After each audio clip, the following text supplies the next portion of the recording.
مجھے تو کبھی کبھی بڑی حیرت ہوتی ہے، مسلمان لڑکیاں ایسے کپڑے پہن کر کے چل رہی ہے کہ لگتا ہی نہیں کہ یہ مسلمان عورت ہے، اس کے جسم کے تمام اعضاء نظر آ رہے ہیں، اس کی آدھا شریر نظر آ رہا ہے، اور صاحب وہ اس کا نام ریحانہ ہے، اس کا نام عائشہ ہے، اس کا نام خدیجہ ہے، اس کا نام فاطمہ ہے، مسلمان باپ کی بیٹی ہے، مسلمان گھر کی لڑکی ہے۔ اپنی عورتوں کو دین سکھاؤ میرے بھائی، یہ کوئی چھوٹا موٹا مسئلہ نہیں ہے۔ جب اللہ قرآن میں کہہ رہا ہے وَلْيَضْرِبْنَ بِخُمُرِهِنَّ عَلَى جُيُوبِهِنَّ، اے مسلمان عورت تیرا دوپٹہ تیرے سینے پر ہونا چاہیے۔ اللہ قرآن میں ایک عورت کو دوپٹہ رکھنے کا طریقہ بتا رہا ہے، اور یہی نہیں، اللہ کہتا ہے وَلَا يَضْرِبْنَ بِأَرْجُلِهِنَّ لِيُعْلَمَ مَا يُخْفِينَ مِنْ زِينَتِهِنَّ، اے مسلمان عورتوں جب تم گھر میں چلا کرو یا باہر چلا کرو تو زمین پر اپنے پاؤں کو زور زور سے مار کے نہ چلا کرو، تمہارے پائل کی آواز بھی غیر مردوں کے کان تک نہ جائے۔ جو قرآن آپ کے پائل کی آواز کو بھی غیر مردوں تک جانے کی اجازت نہیں دیتا، وہ قرآن آپ کو اس بات کی اجازت دے دے گا کہ اسٹیٹس پر سج کے سنور کے میک اپ کر کے آپ اپنے فوٹو ڈالیں، فیس بک پر اپنے فوٹو ڈالیں، انسٹاگرام پر اپنے ویڈیو ڈالیں۔ خبردار میری بہنوں، میری قوم کی بچیوں، اپنی شرم و حیا کی حفاظت کرو، اپنی غیرت کی حفاظت کرو۔ اور ایک بڑے پوائنٹ کی بات بتا رہا ہوں، سوشل میڈیا آج لڑکیوں کو اور عورتوں کو پھنسانے کا بہت بڑا ذریعہ بن چکا ہے۔ یہاں آپ کے ان باکس میں کوئی آتا ہے اور سلام کر کے آپ کی حال چال لے کے پہلے آپ کو اپنی بہن بناتا ہے، اس کے بعد دھیرے دھیرے پرسنل باتیں کرنے لگتا ہے، پھر محبت کا اقرار کرنے لگتا ہے، پھر وہ کہاں آپ کو لے کے جائے گا اس کا کوئی اندازہ نہیں ہے۔ یاد رکھو میری بہنوں، فیس بک پر کوئی آپ کو اپنی بہن کہہ دے تو آپ اس کی بہن نہیں ہو جائیں گی، واٹس ایپ پر کوئی آگے آپ کو اپنی بہن کہہ دے آپ اس کی بہن نہیں ہو جائیں گی۔ آپ کو یہ یاد رکھنا چاہیے، مرد مرد ہی ہوتا ہے، وہ عالم ہو، وہ حافظ ہو، وہ بوڑھا ہو، مرد مرد ہوتا ہے۔ اور شریعت اس بات کی اجازت نہیں دیتی ہے کہ کوئی غیر مرد اور غیر عورت کے ساتھ تنہائی میں رہے، اکیلے میں رہے۔ اگر کوئی غیر مرد کسی غیر عورت کے ساتھ اکیلے میں رہے گا تو اللہ کے نبی فرماتے تیسرا شیطان رہے گا۔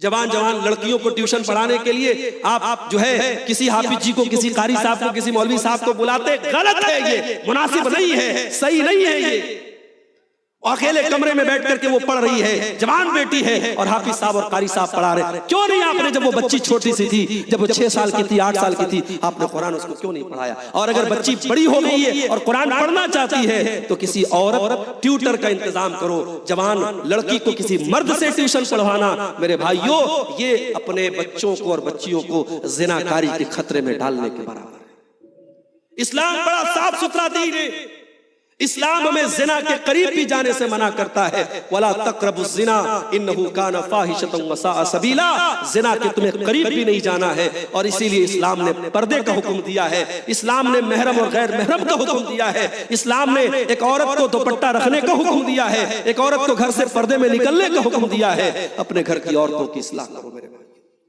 اور میری ماں اور بہنوں، برا مت ماننا، آپ کا جنت میں جانا آسان کام ہے مردوں کے مقابلے۔ آج تک آپ نے یہ حدیث سنی ہوگی جہنم میں عورتیں زیادہ جائیں گی، میں وہ حدیث آپ کو نہیں سنا رہا ہوں، میں دوسری حدیث آپ کو سنا رہا ہوں۔ عورت کا جہنم میں جانا آپ نے سنا ہوگا، میں عورت جنت میں کیسے جائے گی طریقہ بتا رہا ہوں۔ عورت 4 کام کر لے جنت میں چلی جائے، 5واں کوئی کام نہیں کرنا ہے۔ 4 کام اگر صحیح طریقے سے کر لے عورت جنت میں چلی جائے گی۔ اذا صلت المرأة خمسها وصامت شهرها واطاعت زوجها واحسنت فرجها، جو عورت 5 ٹائم کی نماز کی پابندی کرتی ہے، جو عورت رمضان کے روزے رکھتی ہے، جو عورت اپنے شادی کے بعد اپنے شوہر کی خدمت کرتی ہے، اس کی اطاعت کرتی ہے، اور جو عورت اپنی عزت و آبرو کی حفاظت کرتی ہے، جس عورت کے اندر یہ 4 چیزیں پیدا ہو جائیں، اللہ کے نبی فرماتے دخلت من ای ابواب الجنت شاء، ایسی عورت جنت کے جس دروازے سے چاہے جنت میں جا سکتی ہے۔ جنت کے سارے گیٹ اللہ تعالیٰ کھول دے گا، تو چلی جا تجھے جس گیٹ میں سے جانا ہو۔ کچھ عورتیں ہوتی ہیں ہر تقریر میں جائیں گی، پتہ لگ جائے عبدالغفار صاحب کی تقریر ہو رہی ہے، مولانا جرجی صاحب کی تقریر ہو رہی ہے، مولانا فلاق صاحب کی تقریر ہو رہی ہے، مولانا بدرالدجا صاحب کی تقریر ہو رہی ہے، وہ عورت بڑے شوق سے تیار ہو کے جلسے میں جاتی، ہر تقریر سنتی ہے، مگر گھر میں شوہر سے ڈھنگ سے بات تک نہیں کرتی ہے، شوہر کی خدمت کرنے کو عیب سمجھتی ہے. شوہر اگر رات اٹھ کر کے ایک گلاس پانی مانگ لے تو بڑے غصے سے کہتی ہے آپ کا ہاتھ ٹوٹ گیا ہے کیا، جا کے اپنے ہاتھ سے پانی پی. اپنے شوہر کی خدمت کرنے کو، اپنے شوہر کی اطاعت کرنے کو عیب سمجھتی ہے. میری ماں اور بہنوں کان کھول کر کے سن لو، تہجد پڑھ لینے سے، نماز پڑھ لینے سے اور تقریر سن لینے سے آپ نیک نہیں بن جائے گی. ایک شادی شدہ عورت جب تک اپنے شوہر کی خدمت نہ کرے، اپنے شوہر کی اطاعت نہ کرے، اور ایک قدم اور آگے بڑھ کے کہتا ہوں، جب تک اپنے شوہر کے لیے میک اپ نہ کرے. ایک شادی شدہ عورت جب تک اپنے شوہر کے لیے سجے اور صبرے اور اپنے شوہر کو مائل نہ کرے، ایسی عورت دیندار نہیں ہے، ایسی عورت نیک نہیں ہے. ایک شادی شدہ عورت کی ذمہ داری ہے اپنے شوہر کا خیال رکھے، اس کے جذبات کا خیال رکھے. نبی اکرم کے پاس ایک عورت آتی ہے، اللہ کے نبی پوچھتے ہیں تمہاری شادی ہو گئی ہے؟ کہتی ہاں اللہ کے نبی شادی ہو گئی ہے. آپ نے پوچھا تم اپنے شوہر کے ساتھ کیسا سلوک کرتی ہو، کیسا ویوہار کرتی ہو؟ کہتی اے اللہ کے نبی میں اپنے شوہر کی بہت عزت کرتی ہوں، بہت خدمت کرتی ہوں، کوئی کمی نہیں کرتی ہوں. اللہ کے نبی نے فرمایا دیکھو فانظری اینما انت منہ، دیکھ لو، تم غور کر لو، تمہارا شوہر ہی تمہاری جنت بھی ہے اور تمہارا شوہر ہی تمہاری جہنم بھی ہے. اس کا حق ادا نہیں کیا، اس کو ناراض کیا، اس کا جائز حق اس کو نہیں دیا تو جہنم تمہارے لیے تیار ہے. میری پیاری ماں اور بہنوں، یہ ہمیں اور آپ کو یاد رکھنا چاہیے. ایک عورت یہ 4 کام کر لے تو وہ جنت میں چلی جائے گی. اور آگے بڑھیے. ہمارے اوپر اللہ کی مدد نہیں آ رہی، ہم ذلیل ہیں، ہم پریشان ہیں. کیوں ہیں؟ میں 2-3 چیزیں اور بیان کر کے بات ختم کروں گا. ہم اس لیے بھی ذلیل ہیں، اللہ پر بھروسہ کم ہو گیا ہے. ہمیں کبھی کبھی لگتا ہے یار ہمیں کو کیوں مارا جا رہا ہے، ہمیں کو کیوں پیٹا جا رہا ہے، ہمارے ہی اوپر مصیبتیں کیوں آ رہی ہیں. یاد رکھو میرے بھائی، یہ کوئی نیا دور نہیں ہے، کوئی نئی بات نہیں ہے. ہمارے اتہاس میں اس سے بھی بڑے بڑے دور آئے ہیں. یاد کرو اللہ کے نبی کی سیرت کا وہ واقعہ جب آپ ہجرت کی رات اپنے دوست ابو بکر صدیق کے ساتھ جا رہے تھے. غار ثور میں آپ ٹھہرے ہوئے تھے اور تلاش کرنے والے بالکل غار ثور کے قریب پہنچ جاتے ہیں اور حضرت ابو بکر ڈر جاتے ہیں اور ڈر کے کہتے ہیں اے اللہ کے نبی اگر دشمن نے ذرا سا نیچے دیکھ لیا تو ہم تو پکڑ لیے جائیں گے، ہم تو گرفتار ہو جائیں گے. اللہ کے نبی بڑے اطمینان سے کہتے ہیں لا تحزن ان اللہ معنا، اے ابو بکر گھبراؤ نہیں، اے ابو بکر ڈرو نہیں، اے ابو بکر چنتا نہ کرو، اے ابو بکر فکر نہ کرو، اللہ ہمارے ساتھ ہے، اللہ ہمارے ساتھ ہے. یہ عقیدہ رکھو اللہ ہمارے ساتھ ہے. جب تک ایک اللہ کی عبادت ہم کرنے والے ہیں، جب تک اللہ کے دین پر چلنے والے ہیں، نہ اللہ کا دین ختم ہوگا نہ ہم ختم ہوں گے. کوئی ایک مسجد کا معاملہ آ گیا پریشان نہ ہو میرے بھائی. اگر اللہ نہ کرے وہ دور بھی آ جائے دنیا کی ساری مسجدیں ختم کر دی جائے تب بھی اللہ اکبر کی آواز بند ہونے والی نہیں، تب بھی لا الہ الا اللہ کا کلمہ بند ہونے والا نہیں ہے. مسلمان عبادت کرنے کے لیے مسجد کا محتاج نہیں ہے میرے بھائی.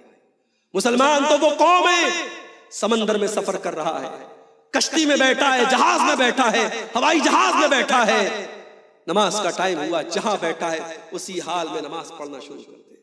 اللہ کے نبی فرماتے ہیں جو الت لی الارض مسجدا وطہورا، ساری کی ساری زمین میرے لیے نماز پڑھنے کی جگہ بنائی گئی ہے، ساری دھرتی میرے لیے مسجد بنا دی گئی ہے. دھرتی کے کسی بھی کونے پہ چلے جاؤ، زمین کے کسی علاقے میں چلے جاؤ، مسلمان کو سجدہ کرنے کے لیے کسی مسجد کا ہونا ضروری نہیں ہے. گھبراؤ نہیں میرے بھائی، اپنے دل کو مضبوط رکھو، اللہ ہمارے ساتھ ہے انشاءاللہ. اللہ کے اوپر توکل کرو، بھروسہ کرو. موسیٰ علیہ السلام جا رہے ہیں بنی اسرائیل کو لے کر، سامنے سمندر آ گیا، دریا آ گیا اور پیچھے فرعون اپنے لشکر کے ساتھ آ رہا ہے. موسیٰ علیہ السلام کے ساتھیوں نے کہا اے موسیٰ کہاں لا کے پھنسا دیا، اے موسیٰ کیا کریں، اب سامنے پانی ہے، پیچھے دشمن ہے، کہاں جائے، انا لمدرکون، اب تو ہم گرفتار ہو جائیں گے، پکڑ لیے جائیں گے، فرعون تو چن چن کے مارے گا ہمیں. موسیٰ علیہ السلام نے بڑے اطمینان سے کہا ان معی ربی سیہدین، میرا رب میرے ساتھ ہے، میرا اللہ میرے ساتھ ہے، میرا رب میرے ساتھ ہے، میرا اللہ ضرور کوئی نہ کوئی راستہ نکالے گا. موسیٰ علیہ السلام نے اتنے اطمینان سے جواب دیا. ان کو اللہ کی ذات پر اتنا یقین تھا، اتنا وشواس تھا، اتنا بھروسہ تھا، اللہ نے حکم دیا فَأَوْحَيْنَا إِلَى مُوسَىٰ أَنِ اضْرِب بِعَصَاكَ الْبَحْرَ، اللہ نے حکم دیا اے موسیٰ تم اپنی لاٹھی کو پانی کے اوپر مارو۔ موسیٰ نے پانی کے اوپر اپنی لاٹھی کو مارا اور پانی میں راستہ بن گیا، پانی دونوں طرف پہاڑوں کی طرح رک گیا۔ اگر آج بھی اللہ کی ذات پر بھروسہ ہو میرے بھائی، پانی میں راستہ بن سکتا ہے، دریا میں راستہ بن سکتا ہے، ڈرنے کی ضرورت نہیں ہے، پریشان ہونے کی، اللہ کے دین پر قائم رہو۔ لیکن ہاں اس کا مطلب یہ بھی نہیں ہے کہ ہم اپنے آپ کو بزدل بنا لیں، ہمیں کوئی مار رہا ہے، ہم پر کوئی ظلم کر رہا ہے اور ہم کھڑے ہو کے انتظار کریں آ تو مجھے مار، آ تو میرے اوپر ظلم کر۔ نہیں، اپنے آپ کو زمانے کے تقاضوں کے مطابق ایسا بناؤ کہ دشمن آپ کی طرف نظر اٹھا کے نہ دیکھے۔ اس ملک کی بات کر رہا ہوں، اس ملک میں اپنے آپ کو اتنا ڈیولپ کرو، اتنا پروگریسو بناؤ، اپنے آپ کو اتنا مضبوط کر لو کہ ملک کی کوئی بھی حکومت آپ کے سہایتا کے بغیر، آپ کی مدد کے بغیر اس ملک کے وکاس اور ملک کے ڈیولپمنٹ کا کوئی راستہ طے نہ کرے۔ ملک کی ترقی آپ کے بغیر نہ ہو سکے، اپنے آپ کو ایسا بنا۔ ہم سے چھوٹی چھوٹی کمیونٹیز دیش میں موجود ہیں، جین مذہب کے لوگ موجود ہیں، سکھ مذہب کے لوگ موجود ہیں، بڑی چھوٹی سی کمیونٹی، ہم تو اس ملک میں کروڑوں کی تعداد میں ہیں، ہمیں اگنور نہیں کیا جا سکتا، ہمیں نظر انداز نہیں کیا جا سکتا۔ اپنے وجود کو اتنا مضبوط بناؤ کہ کوئی بھی آپ کے اوپر اتیاچار نہ کر سکے، کوئی آپ کے اوپر ظلم نہ کر سکے میرے بھائی۔ اور آخری چیز بیان کر کے بات ختم کر رہا ہوں میرے بھائیوں، اللہ نے ہمیں جو بھی عزت دی، جو بھی سمان دیا، وہ اسلام کے ذریعے دیا ہے۔ ہمیں دنیا میں جو بھی مقام ملا اسلام کے ذریعے ملا۔ کبھی بھی اپنے اسلام کے اوپر شرمندہ مت ہونا، کبھی اپنے آپ کو چھوٹا مت سمجھنا کہ ارے ہم تو مسلمان ہیں۔ نہیں، حضرت عمر کہا کرتے تھے ان اللہ اعزنا بالاسلام، اللہ تعالیٰ نے ہمیں اسلام کے ذریعے عزت دی ہے، اور جب ہم کسی اور چیز میں عزت تلاش کریں گے اللہ تعالیٰ ہمیں ذلیل کر دے گا، اللہ تعالیٰ ہمیں رسوا کر دے گا۔ اسلام پر قائم رہو میرے بھائی، قائم رہو گے، اللہ کا وعدہ ہے وَأَلَّوِ اسْتَقَامُوا عَلَى الطَّرِيقِ وَأَلَّوِ اسْتَقَامُوا عَلَى الطَّرِيقَةِ لَأَسْقَيْنَاهُمْ مَاءً غَدَقًا۔ اے میرے بندو، اگر تم اللہ کے دین پر چلتے رہتے، اللہ کے دین پر قائم رہتے، تم آسمان سے بہت بارش کرتے، تمہیں کبھی کوئی پریشانی نہ ہوتی۔ اللہ کے دین پر چلتے رہو۔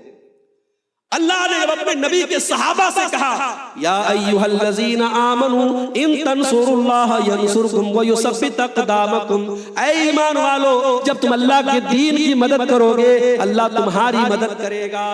جب نبی کے صحابہ سے یہ کہا جا رہا ہے تو ہماری اور آپ کی کیا غلطی ہے؟ کبھی غور کرنا، صبح سے لے کے شام تک ہم نے دین کے لیے کیا کیا، کتنا پیسہ دین کے اوپر خرچ کیا، کتنا سمے دین کے اوپر لگایا، کتنی انرجی دین کے اوپر خرچ کی۔ جب قرآن میں اللہ کہہ رہا ہے جب تم اپنے دین کی مدد کرو گے، اپنے اللہ کے دین کی مدد کرو گے تب اللہ تمہاری مدد کرے گا۔ میرے پیارے ساتھیوں، ہمیں دین کی کوئی جانکاری نہیں، ہم دین پر چلتے نہیں، دین سے ہمارا کوئی رشتہ نہیں، ہم نام کے مسلمان بنے ہیں۔ ہم صاحب لنگی پہن رہے، ٹوپی لگا رہے، گوشت کھا رہے، ہم نے سمجھا صاحب ہم مسلمان ہو گئے۔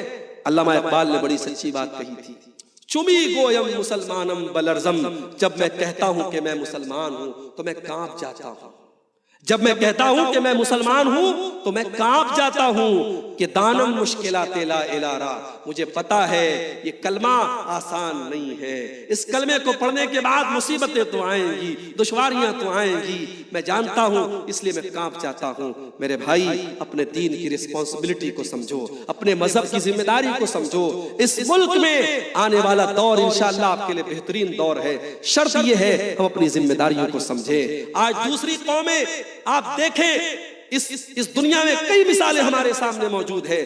جاپان پر حملہ ہوا اور کتنا خطرناک ایٹم بم کا حملہ ہوا، لیکن اس کے بعد جاپان نے اپنے بچوں کو پڑھا لکھا کے اور ٹیکنالوجی میں اپنے آپ کو اتنا ڈیولپ کیا کہ آج ٹیکنالوجی کی بات آتی ہے تو جاپان کا اپنا ایک مقام ہوتا ہے۔ اس ملک میں دیکھیے، سکھوں کی تاریخ اٹھا کے دیکھیے، 1984 میں کتنا بڑا دنگا ہوا اور کتنی بڑی تعداد میں سکھ مارے گئے، مگر کیا سکھ ختم ہو گئے؟ نہیں، سکھوں نے اپنی قوم قوم پر اپنی تعلیم پر توجہ دی اور آج ملک کے بڑے بڑے عہدے پر سکھ لوگ وراجمان ہیں۔ میرے پیارے ساتھیوں، اگر آپ خود اپنے مقام کو سمجھ لیں اور اپنی تعلیم پر، اپنی تربیت پر اور اپنے دین پر توجہ دیں، انشاءاللہ آپ کی ترقی کو کوئی نہیں روک سکتا۔